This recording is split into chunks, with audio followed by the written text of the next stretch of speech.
Indonesia. Kemudian juga ini merupakan pertemuan yang kesekian kalinya Komisi 10 dengan para guru. Kita terus mencari di mana permasalahan benang kusutnya, mulai dari para guru, kemudian juga pemerintah. Dan saya memahami sekali bagaimana perjuangan para guru. Saya itu anak seorang guru, jadi ibu saya 5 saudara, semuanya cewek, semuanya guru. Jadi kecil itu saya sering diajak ibu saya, nemenin beliau mengajar, jadi tahu sekali bagaimana menjadi seorang guru itu bukan bicara masalah gaji, tetapi adalah bagian daripada pengabdian.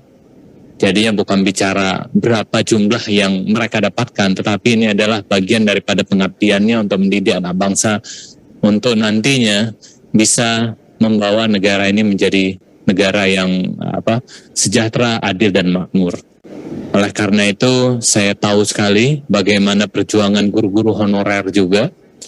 Jadinya tante saya juga dulu masih honor, jadi ngajar itu jualan kue, gitu.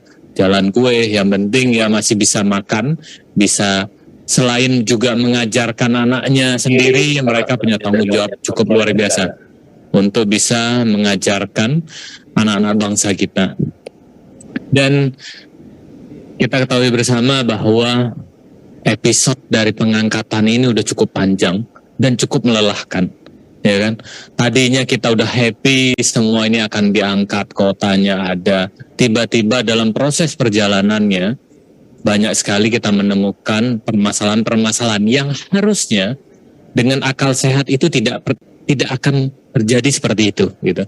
Kan logika berpikir kita berapa guru yang akan pensiun, harusnya ini langsung diisi berapa guru yang akan mengisi formasinya. Karena jika tidak diisi, maka akan ada kekosongan guru di sekolah-sekolah yang ada di Indonesia. Dan kita ketahui bahwa sekarang Indonesia sedang menghadapi bonus demografi. Oleh karena itu, generasi penerus bangsa ini harus benar-benar terdidik. Jangan sampai mereka tidak mendapatkan kesempatan pendidikan. Nah, jalan satu-satunya untuk mendapatkan SDM unggul berkualitas adalah memiliki guru. Nah, ini yang harus mulai kita dorong. Kemarin kita telah ketemu dengan Dirjen GTK maupun juga Paut Didasmen, dan kita menginginkan suatu hal yang jelas. Seperti halnya kita pernah rapat dengan semua kementerian, telah jelas anggarannya. Tadinya sempat kita mendengar kenapa ini nggak bisa jalan, karena anggarannya nggak ada. Setelah kita ketemu dengan kementerian, anggarannya ada. Setelah anggarannya ada, ternyata di daerah juga terjadi suatu hal baru lagi. Guru-guru GTK mulai dari pengangkatannya yang lambat, kemudian juga ada yang belum bisa mendapatkan hak dan kewajibannya. Dan terakhir kita mendorong untuk bisa menyelesaikan permasalahan itu. Dan alhamdulillah minggu lalu kita diberikan paparan yang bagaimana pengangkatannya ini bisa selesai semuanya. Dan kita mengawal bersama dan kepada guru-guru mohon dikawal ini agar pengangkatan ini bisa berjalan sesuai waktunya. Makanya seperti Pak Nur sampaikan tadi, kita minta waktunya sekarang. Karena tanpa mundur nggak selesai-selesai. Kemudian daerah-daerah yang anggarannya yang belum dikeluarkan harus dikembalikan. Harus dikembalikan dan didistribusikan kepada para guru-guru P3K. Ini menjadi tanggung jawab kita bersama, kita kawal. Makanya DPR RI, Komisi 10 ini tidak henti-hentinya terus mengawal, mengajak diskusi kita sama-sama, dan juga kita terus mencari solusi. Di mana ada sumbatan itu harus cepat selesai. Dan mudah-mudahan segala permasalahan yang muncul, mulai bicara linearitas, kemudian juga bicara diskriminasi, ada perbedaan-perbedaan, ya kan? Tadi disampaikan, dikemukakan secara aturan itu kan harusnya misalnya yang PNS dulu diterima, baru swasta. Ternyata dalam proses berjalannya ada yang diterima swasta dulu, yang negerinya nggak dapat kesempatan. Nah, ini harus di-clearkan, harus diluruskan agar semua aturan itu memang sesuai dengan komposisi dan juga apa yang realita yang harus dilakukan. Dan banyak hal permasalahan-permasalahan yang kita ketahui bahwa belum lagi kita bicara wilayah-wilayah 3T. Ya kan? Saya paham sekali kayak Lampung ada wilayah-wilayah 3T. Guru-gurunya saya datang ke sekolah itu, guru yang PNS saja sangat terbatas. Kalau hitung sebelah tangan kadang-kadang nggak selesai, nggak habis gitu. Nah ini harus menjadi PR kita bersama bagaimana bukan hanya mengisi kekosongan dari guru-guru itu, tetapi juga kita harus bisa juga mengangkat hak dan kewajiban para guru semuanya. Mudah-mudahan atas pertemuan hari ini kita sama-sama mengawal dan kita mendorong dalam waktu dekat segala permasalahan berkenaan dengan pengangkatan guru P3K ini bisa selesai, dan kedepannya kita mengharapkan juga segala aturan itu juga mempermudah.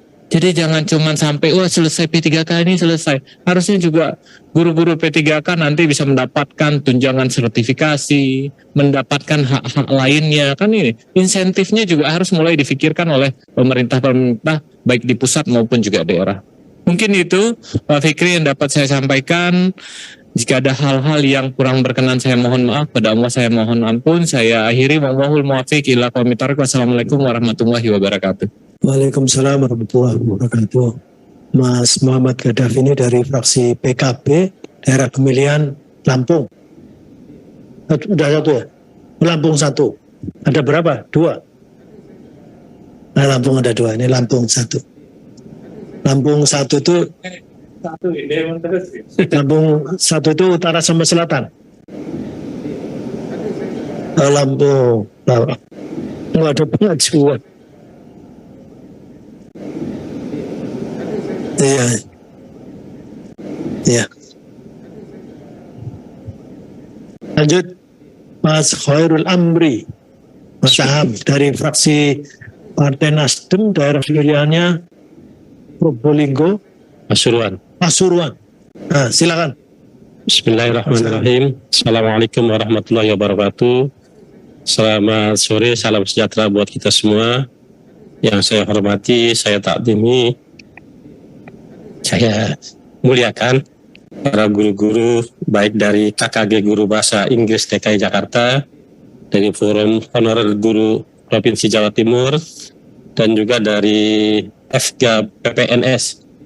Mudah-mudahan apa yang menjadi perjuangan penjenengan semua akan dikabul oleh Allah Subhanahu wa taala. Bapak dan Ibu sekalian, kebetulan saya ini dibesarkan, dididik dari lingkungan pondok pesantren. Jadi yang namanya di pondok pesantren itu, yang namanya guru, itu bukan hanya dihormati seorang gurunya saja, terhadap hewannya pun harus dihormati. Oleh karenanya sampai saking untuk menghormati guru itu, Rasulullah SAW ada hadisnya yang mengatakan, laisa minna man lam yuzillu kabirana wa yarhamu shagirana wa ya'rif li'alimina. Tidak termasuk golongan kami orang yang tidak memuliakan, yaitu guru yang lebih tua dan menyayangi yang lebih muda, dan serta yang tidak mengerti hak dan orang yang berilmu atau guru agar diutamakan pandangannya.